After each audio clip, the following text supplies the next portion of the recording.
Les conséquences politiques, elles sont très nombreuses. Je crois que la première conséquence, c'est le fait d'avoir vu les systèmes politiques changer complètement, au moins sur 3 ou 4 points fondamentaux.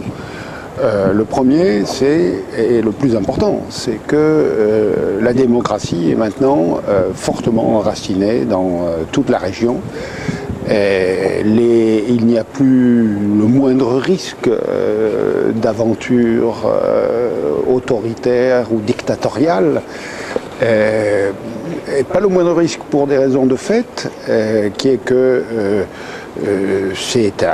le continent est actuellement un continent démocratique, mais pour des raisons de droit aussi. C'est-à-dire qu'il y a eu l'OEA a adopté une charte démocratique en 2001, je crois, à Lima, qui fait que tout pays dans lequel l'ordre démocratique serait interrompu serait immédiatement suspendu. Ce fut le cas du Honduras, lorsque, en 2009, le président Zelaya a été démis de ses fonctions par un coup d'État militaire.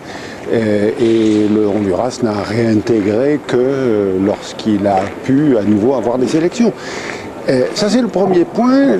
La conséquence immédiate de cela aussi, c'est que quand il y a démocratie, il y a paix. Et il n'y a plus de guerre entre entre pays. Les risques de guerre sont considérablement éloignés. Dans les années 90, il y eut un bref échange militaire entre l'Équateur et le Pérou, mais immédiatement c'est l'environnement des autres pays d'Amérique latine qui a pu faire cesser ce conflit frontalier. Bref, ça c'est un premier point très important, l'enracinement de la démocratie. Deuxième point, à l'intérieur des systèmes politiques eux-mêmes, les choses ont beaucoup changé. Les systèmes partisans se sont complètement transformés. On a vu apparaître des nouveaux partis, on a vu disparaître des anciens partis, on a vu émerger dans certains pays pour la première fois des partis qui avaient une surface nationale, comme par exemple le PT et le PSDB au Brésil. On a vu émerger des nouveaux partis et d'autres qui ont perdu le pouvoir. Je pense au Mexique, la naissance du PRD et l'alternance avec le PAN.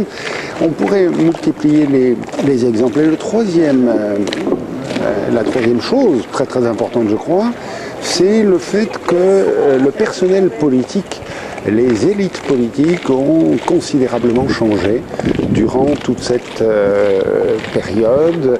De nouvelles classes politiques ont émergé, beaucoup plus en phase avec les demandes de la population.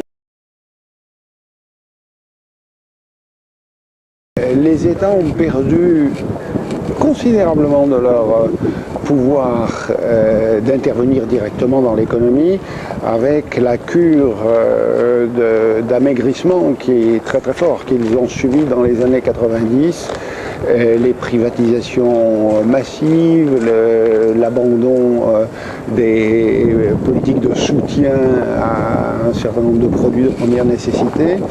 Aujourd'hui, les États,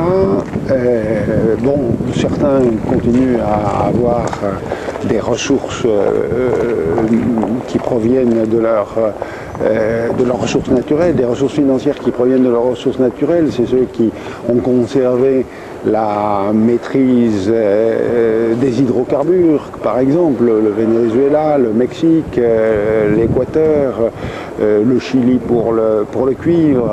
Ça alimente le budget de l'État. Ou alors les taxes à l'exportation, en particulier agricole, l'Argentine avec le soja, etc. Mais les États ont des ressources très faibles, globalement très très faibles, y compris parce que le taux d'imposition, le taux de prélèvement obligatoire moyen en Amérique latine est très faible. Le taux moyen est de 18%. Les pays de l'OCDE, c'est 35%. Et si on dit que le taux moyen est de 18%, il faut inclure le Brésil qui, lui, est à 35%.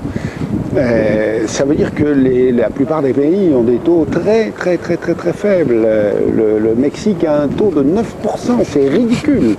Donc, pas de moyen d'intervenir véritablement dans l'économie. Ce qui est en train de se construire aujourd'hui, c'est beaucoup plus des mécanismes d'incitation, d'orientation de l'investissement en fonction d'un certain nombre d'incitations d'ordre fiscal et en fonction d'incitations qui sont définies par des instruments de régulation, en particulier de régulation financière, comme l'a mis en place le Chili pour les flux d'investissement directs, financiers directs.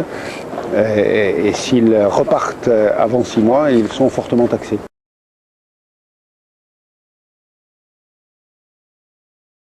Pour la raison essentielle qui est d'un manque de moyens. Pour construire des institutions étatiques fortes, il faut un service civil fort, il faut des fonctionnaires bien payés, bien formés, justice, administration fiscale, police, etc. Bon, pour avoir ces corps de service civil solides, comment faire si on n'a pas de ressources, si on n'a pas assez de ressources fiscales? Là est le nœud gordien de l'Amérique latine. C'est l'absence de ressources fiscales. C'était d'ailleurs l'un des thèmes que le sommet ibéro-américain qui s'est tenu à Asunción à l'automne dernier avait mis au centre de sa réflexion, le pacte fiscal nécessaire à construire en Amérique latine avec une population et des entreprises qui ne sont pas habituées à payer l'impôt. De manière, je trouve, comme je le disais tout à l'heure, très intéressante et très positive. Ce sont des élites qui sont totalement atypiques avec ce qu'il y avait autrefois. On pourrait dire, bon voilà, mais pas mal de femmes, il y en a quand même aujourd'hui. Il y a eu récemment Michelle Bachelet, il y a Dilma Rousseff, il y a Cristina Fernández de Kirchner, il y a Laura Chinchilla. Dans la conférence de l'OCDE organisée par l'OCDE et la BID, M. Moreno, secrétaire général de la BID, ou présidente de la BID, disait qu'aujourd'hui 40% de la population latino-américaine était dirigée par des femmes, ce qui est quand même un renouvellement non négligeable. Mais on a vu des journalistes comme Mesa, comme Funes au Salvador, on a vu des ouvriers bien sûr, Lula, un syndicaliste ouvrier Lula, un syndicaliste indien Evo Morales, médecin, il y a eu donc il y a eu Michelle Bachelet au Chili, il y a eu Mejía en Uruguay, un ancien évêque au Paraguay, Lugo, etc. On pourrait décliner à l'envie ce renouvellement très fort des élites politiques et c'est quelque chose qui est, je crois, fondamentalement sain. La principale menace, c'est bien évidemment celle du narcoterrorisme. C'est un cancer qui mine de l'intérieur un certain nombre d'États, ceux qui sont les plus proches du pays consommateur, c'est le Mexique et l'Amérique centrale.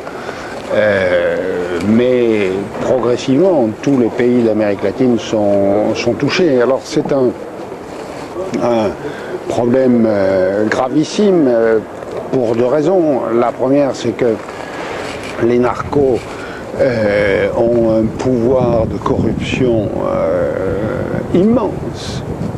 Aucune institution étatique ne peut résister. Vous connaissez le mot du général Alvaro Obregón, qui fut un des héros de la révolution mexicaine. il disait « Je ne connais personne qui puisse résister à un coup de canon de 500 000 pesos ». Bon, vous enlevez 500 000 pesos et vous mettez $1 million.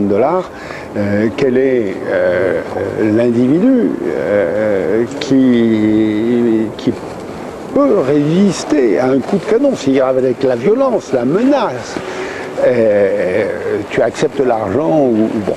Donc c'est vraiment quelque chose de gravissime, d'autant plus grave que on est dans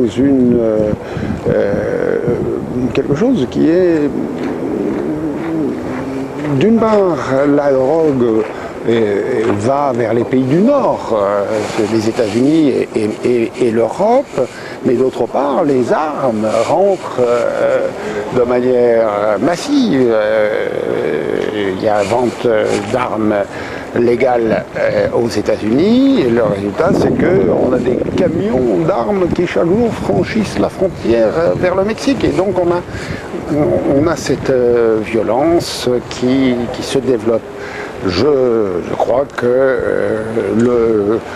la dernière réunion de l'OEA a vu se discuter pour la première fois la question de la dépénalisation de la drogue, idée qui a été avancée par le président du Guatemala. Je crois que c'est une question qu'il va falloir aborder de front si on veut réduire le pouvoir financier des narcotrafiquants. Et ce qui est très intéressant, c'est que pour la première fois, les États-Unis, et dans la bouche du président Barack Obama, ont reconnu le principe de co-responsabilité par rapport à cette question. Principe d'ailleurs que le président français Jacques Chirac avait reconnu lorsqu'il s'était rendu en visite officielle en Bolivie au début des années 2000. L'insécurité est une conséquence, c'est-à-dire que toutes les grandes réformes qui ont eu lieu dans les années 90, les grandes crises économiques qui ont eu lieu dans les années 90, ont dissous les tissus sociaux, les tissus de solidarité traditionnelle, l'urbanisation. Donc on a vu augmenter la pauvreté. La pauvreté baisse aujourd'hui dans les années 2000, elle a baissé sensiblement dans plusieurs pays grâce aux politiques sociales mises en œuvre, en particulier, c'est le cas du Brésil, du Chili, du Venezuela, etc. Mais dans la mesure où on a des institutions faibles, des institutions étatiques faibles, justice, police, qu'on a ce pouvoir de la corruption, que l'on a cette circulation d'armes en provenance des pays du Nord, tout ça fait que, effectivement, l'insécurité devient un problème. Mais je suis convaincu que si la question de la drogue n'était pas là au milieu, il n'y aurait pas de problème d'insécurité. J'ai beaucoup vécu en Amérique latine. Par exemple, dans les années 80, j'ai passé 6 ans au Mexique. Le Mexique était bien plus pauvre qu'il ne l'est aujourd'hui. Il n'y avait pas le moindre problème d'insécurité, pas le moindre. Mais on n'avait pas cette question de la drogue.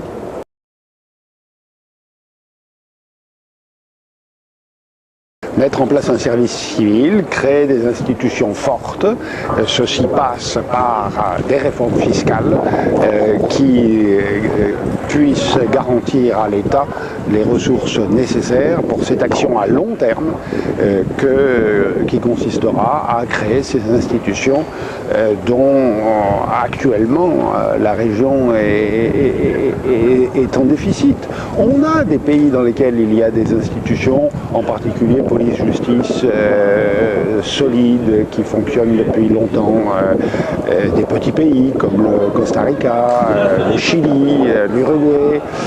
On a une justice qui fonctionne bien aussi en Colombie, etc. Mais il faut aller bien au-delà. Il faut arriver à construire des services civils qui soient très bien formés, qui soient bien payés pour les mettre à l'abri de la corruption. Il faut mettre en place des législations qu'on puisse appliquer grâce à des appareils judiciaires qui soient là pour sanctionner les déviances. Bref, tout ça, il faut prendre du temps et nécessite de l'argent, de la volonté politique et de l'argent.